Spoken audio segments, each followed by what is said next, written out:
오늘은 하나님의 경고를 가볍게 여기지 말라. 하나님의 경고를 가볍게 여기지 말라라는 주제로 하나님의 마음을 알아가도록 하겠습니다. 사람들은 다른 사람의 뒷담화나 험담하는 것은 좋아해도 자신을 위한 조언이나 충고를 듣기는 싫어하는 것 같습니다. 여러분들도 노가리 까고 노는 건 좋은데 충고 듣는 건 싫으시죠? 그렇죠? 사람들이 충고를 듣기 싫어하는 이유는 니나 내나 같은 죄인인데 무슨 지적질이냐는 그런 의미가 숨겨져 있는 것일지도 모릅니다. 그런데 우리가 누군가의 충고나 훈계를 듣더라도 그 사람이 깨끗하고 완전한 사람이라면 어떨까요? 그렇죠? 예를 들면은 두 사람의 의사가 있다고 칩시다. 한 사람은 서울대를 나오고 하버드 의대까지 유학을 다녀오고 키는 180에 얼굴은 아이돌 꽝치는 얼굴에 목소리는 버터를 바른 것처럼 부드럽고 아주 친절하기까지 한 그런 의사가 있다고 칩시다. 그런데 이렇게 대단한 학력에 얼굴까지 완벽한 의사가 환자를 고치기 위해서 칼을 들고 수술을 하기만 하면은 그 환자는 수술 부작용 때문에 다 죽는 겁니다. 죽어요. 그런데 또 다른 의사는 사람들이 알아주지도 않는 의대를 나오고 외국에는 가본 적도 없고 키도 작고 머리카락도 몇 개 없고 목소리는 가르친 것처럼 걸걸한 목소리에 성질도 개떡 같아가지고 주변에서 말 걸어주는 사람도 거의 없는 그런 의사입니다. 그런데 이 의사는 어떤 환자가 오더라도 수술만 하면은 100% 살아나는 거예요. 100%. 얼굴이 엉망인 사람도 이 사람에게 성형수술을 받으면은 수술한 티도 안 나는 미인이 되고 어떠한 암과 질병이든 이 사람이 손만 대면 다 낫는다면은 여러분들은 이 두 사람 중에 누구에게 수술을 받고 싶어요? 누구에게 몸을 맡기고 싶어요? 얼굴 잘생기고 성격 좋은데 수술하려고 칼만 갖다 대면은 다 죽어나가는 그런 의사에게 몸을 맡기고 싶으세요? 아니면 얼굴은 개판 5분 전이고 성질은 개떡 같아도 수술만 하면 다 살아나는 그런 의사에게 몸을 맡기고 싶으신가요? 그죠. 그래도 의사라면은 얼굴이나 성격에 상관없이 사람을 살리는 사람에게 몸을 맡겨야 되지 않겠습니까? 마찬가지로 오늘 본문도 우리에게 강조하는 게 뭐냐면은 너희가 사람의 충고는 듣지 않더라도 우리를 살리기 위한 하나님의 훈계는 받아들여야 되는 게 맞지 않냐고 묻거든요. 우리에게. 우리 11절 말씀과 12절 말씀 같이 읽겠습니다. 내 아들아 하나님의 훈계를 경히 여기지 말라. 듣고 질함을 싫어하지 말라. 대저 여호와께서 그 사랑하시는 자를 징계하시고 마치 아비가 그 기뻐하는 아들을 징계한 같이 하시느니라. 여러분, 하나님의 징계를 가볍게 여기지 말고 그 꾸지람을 기분 나쁘게 받아들이지 말랍니다. 그죠? 그리고는 아버지가 자식이 잘 되라고 꾸짖고 나무라는 것처럼 하나님도 우리를 징계하실 때 사랑하는 자녀처럼 징계를 하신대요. 사랑을 가지고 징계를 하시는 거거든요. 그러니까 여러분들이 설교를 듣거나 말씀을 읽을 때 마음에 찔리는 것이 있으면은 그것을 가볍게 웃어 넘기지 말고 한 번쯤은 진지하게 고민해 보라는 겁니다. 그런데 여러분, 솔로몬이 왜 이런 말을 하는지 아세요? 솔로몬이 왜 이런 말을 할까요? 솔로몬이 이렇게 말하는 이유가 뭐냐면은 솔로몬 왕이 하나님의 경고를 무시하다가 하나님께 크게 혼난 적이 있거든요. 그때가 언제냐 하면은 솔로몬 왕이 하나님이 주신 지혜를 가지고 전 세계에서 잘 나간다고 인정을 받을 때 그때 하나님께 감사하고 더욱더 하나님의 손을 꽉 잡아야 하는데 솔로몬은 그렇게 하지 않고 가장 어리석은 짓을 합니다. 그것이 뭐냐면은 이방에 믿지 않는 여인들을 사랑하는 거예요. 믿지 않는 여인들. 솔로몬이 1000명의 여자를 꼬시기 위해서 어떤 짓을 하냐면요. 솔로몬이 사귀었던 여자가 1000명인 거 아시죠? 그죠? 하나님을 버리고 이방 여인들이 섬기는 우상에게 제사를 지내면서 히덕거리고 놀면서 곤란하게 그 여인들의 치마폭에서 놀고 있거든요. 이때 하나님이 나타나셔서 솔로몬에게 그러지 말라고, 제발 그러지 말라고 2번이나 경고를 하세요. 2번이나.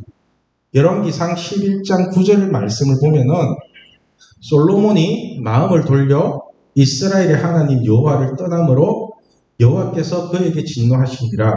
여호와께서 일찍이 두 번이나 그에게 나타나시고, 그죠? 두 번이나 솔로몬이 마음이 돌렸고 하나님이 두 번이나 나타나셨대요. 그러니까 솔로몬이 먼저 믿지 않는 이방 여인들 때문에 마음을 돌려서 하나님을 떠났답니다. 솔로몬이 마음을 돌려 이스라엘의 하나님 여호와를 떠남으로. 그래서 하나님이 열받아가지고 어떻게 했어요? 열받아가지고 솔로몬을 바로 친 게 아니라 두 번이나 솔로몬에게 나타나서 경고를 하셨답니다. 바로 치는 게 아니에요. 그 경고가 10절 말씀입니다. 우리 같이 읽을게요. 이 일에 대하여 명령하사 다른 신을 따르지 말라 하셨으나 그가 여호와의 명령을 지키지 않으므로. 그러니까 하나님이 솔로몬에게 나타나셔서 다른 신들을 따르지 말라고, 내가 너 사랑한다고, 내가 너한테 다 해준 거잖아, 이렇게 두 번이나 경고를 하셨는데도, 그런데도 솔로몬은 하나님의 명령을 개무시했다는 거예요. 여기서도 알 수 있듯이 하나님은 우리가 어떤 잘못을 하더라도 그 순간에 바로 치는 경우는 없습니다. 그래서 여러분들이 잘못했을 때 야단 안 맞으니까 괜찮네 하고 계속 죄지어 보세요. 죽습니다, 한 번. 그래서 내가 그러지 말라고 자꾸 경고를 하는 거고요. 왜냐하면 하나님은 우리를 자녀처럼 사랑하시기 때문에 오래 참고 참으시다가 그래도 말을 듣지 않으면은 그때서야 우리가 알아듣도록 경고를 하시거든요. 구약시대에는 하나님이 다이렉트로 경고를 하셨지만 지금은 다이렉트로 하지 않고 성경 말씀을 통해서든 아니면 다른 사람을 통해서든 반드시 우리에게 경고를 하십니다. 다시 말해서 하나님은 우리에게 손을 떼시기 전에 너희들 그렇게 살지 말라고, 그렇게 계속하면 아빠가 손 떼버리겠다고 반드시 경고를 하십니다. 여러분, 혹시나 많은 사람에게 똑같은 충고를 계속 듣는다면 한 번쯤은 모든 것을 멈추고 그 충고에 대해서 진지하게 한번 고민해 보시기를 바랍니다. 하나님이 그 사람을 통해서 하는 경고일 수도 있거든요. 예? 그래서 그때라도 멈추는 게 더 큰 아픔을 겪지 않는 지혜입니다. 지혜. 그런데 우리가 이런 경고의 말씀까지도 무시하면 어떻게 되는지 아세요? 우리 11절 말씀도 같이 읽겠습니다. 여호와께서 솔로몬에게 말씀하시되 내게 이러한 일이 또 내가 내 언약과 내가 내게 명령한 법도를 지키지 아니하였으니 내가 반드시 이 나라를 내게서 빼앗아 내 신하에게 주리라. 여러분, 하나님이 오죽 열받았으면은 내가 반드시 이 나라를 내게서 빼앗아서 내 신하에게 주리라고까지 말씀을 하시겠습니까? 반드시 그렇게 해버리겠대요. 근데 이것도 경고거든요. 이때도 경고거든요. 거짓말이 아니고. 그러니까 하나님이 솔로몬에게 직접 주신 나라를 빼앗아서 솔로몬의 신하에게 줘버리겠다는 겁니다. 여러분은 이렇게 말씀하시는 하나님의 아픔이 느껴지세요? 그렇게 하기 싫어서 끝까지 얘기하잖아요. 반드시 해주겠다고. 그때라도 돌이키면 되거든요, 솔로몬은. 그때라도 돌이키면 된다고요, 여러분. 제가 한 번씩 여러분에게 손 떼겠다고 말할 때 마음이 얼마나 아픈지 아세요? 그때라도 돌이키는 마음에서 손 떼겠다고 하는 거예요. 손 떼기 싫어서, 끝까지 잡아주고 싶어서 그렇게 하는 거라고요. 이렇게 하시는 이유가 하나님이 주신 좋은 것을 받고 난 뒤에 하나님의 말씀을 버리고 자기 통박대로 살아가니까 하나님도 어쩔 수 없이 징계를 하시는 겁니다. 어쩔 수 없이.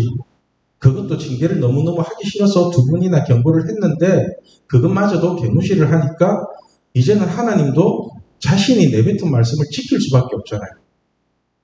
경고를 자꾸 하는데 그걸 무시해버리면 하나님도 그 경고에 대한 말을 지킬 수밖에 없잖아요. 아니면 하나님이 거짓말하는 거니까. 그렇죠? 여러분, 하나님의 경고를 절대로 무시하지 마십시오. 제가 한 번씩 여러분에게 너 그러다가 하나님한테 진짜로 혼난다고 경고할 때가 있거든요. 그때는 여러분 진짜로 조심해야 됩니다. 진짜로. 제가 여러분에게 공갈 협박이나 하려고 하나님 이름을 써먹지는 않거든요. 저도 하나님의 경고를 무시하다가 징계를 당해본 사람이기 때문에 어떻게 하면 하나님께 혼나는지를 너무나 잘 알고 있습니다. 그래서 제가 잠언을 통해서 여러분에게 계속해서 강조하는 게 지혜를 얻으라는 거예요. 지혜. 오늘 보면 13절과 14절 말씀을 보면은 지혜를 얻는 자와 명철을 얻는 자는 복이 있나니 이는 지혜를 얻는 것이 은을 얻는 것보다 낫고 그 이익이 정금보다 나음이니라. 여러분, 지혜를 얻고 명철을 얻는 자는 복이 있답니다. 복이 있대요. 행복하대요. 계속 행복하게 살 수 있대요. 지혜는 하나님의 말씀을 지키는 거라고 했죠. 그죠? 그리고 명철은 하나님이 가장 똑똑하다는 것을 인정하는 거라고 했습니다. 하나님이 가장 똑똑해요. 여러분들보다 훨씬 똑똑해요. 그죠? 여러분들은 천지 만물을 어느 것도 만들지도 못하잖아요. 그죠? 그래서 하나님이 가장 똑똑하다는 것을 인정하면 하나님의 말씀을 지키는 지혜가 생기게 되고 이러한 지혜를 얻는 것이 은을 얻는 것보다 낫고 이 지혜를 통해서 얻게 되는 이익이 순금보다도 훨씬 낫대요.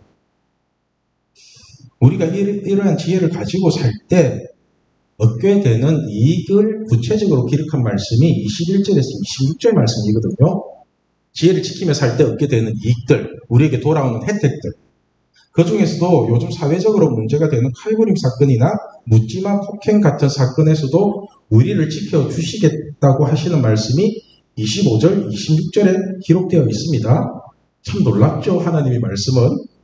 모든 앞날에 대해서 여러분들을 다 지켜주시겠대요. 먼저 25절 말씀을 보면은 너는 갑작스러운 두려움도 악인에게 닥치는 멸망도 두려워하지 말라. 그죠? 쉽게 말해서 너는 갑자기 밀어 닥치는 지진이나 태풍 같은 재앙이 생기더라도 겁먹지 말라는 겁니다. 요번 태풍에 아무 피해 없었죠? 멀쩡하죠? 건강하게.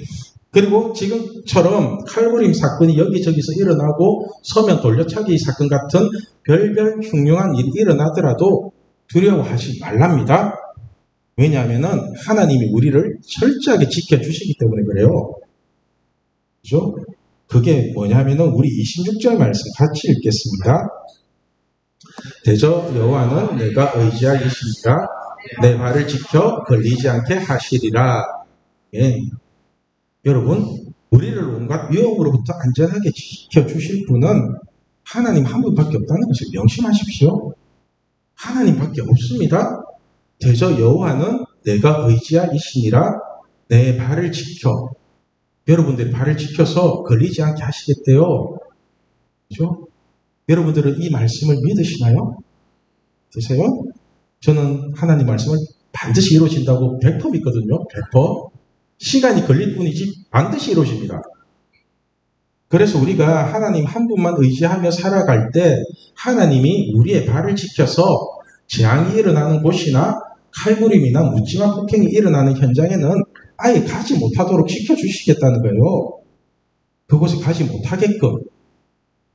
그런데 우리가 이런 하나님의 말씀을 의지하지 않고 자신의 톱박이나 잔머리를 믿고 살면 어떻게 되겠어요? 그죠? 하나님이 지켜주실 이유가 1도 없잖아요. 네 머리 믿고 살래? 아니면 나 믿고 살래? 나 믿고 살면 내가 지켜줄게. 너 머리 믿고, 네 머리 믿고 살면 나도 못 지켜줘. 이 얘기를 하시는 거예요. 계속해서 하나님은.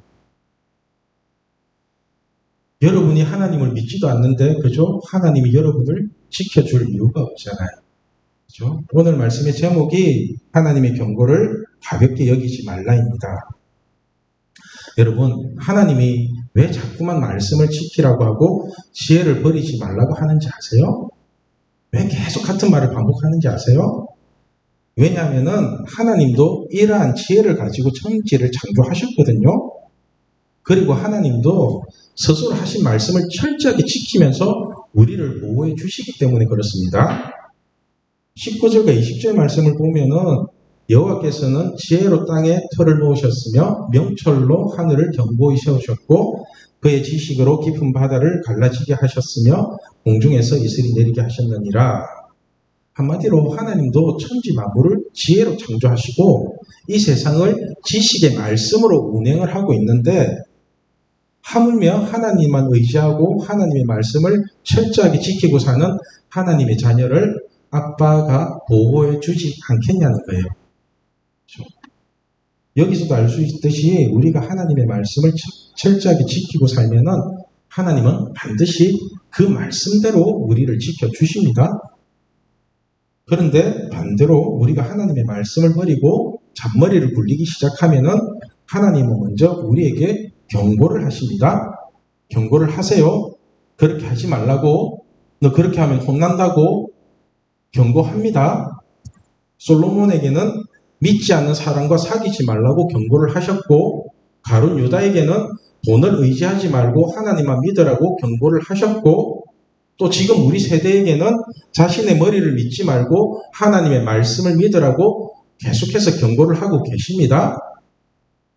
네가 똑똑하면 얼마나 똑똑하고 앞으로 세상이 어떻게 바뀔지도 모르면서 그렇게 잔머리 쓰지 말고 그냥 아빠 믿고 편하게 살라고 이렇게 계속 경고를 하고 계세요.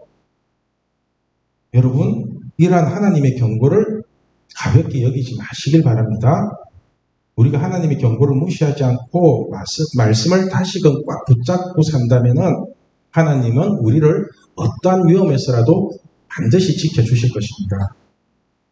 그러니까 여러분, 다시 한번 부탁드리지만 하나님의 경고는 절대로 무시하지 마시길 바랍니다.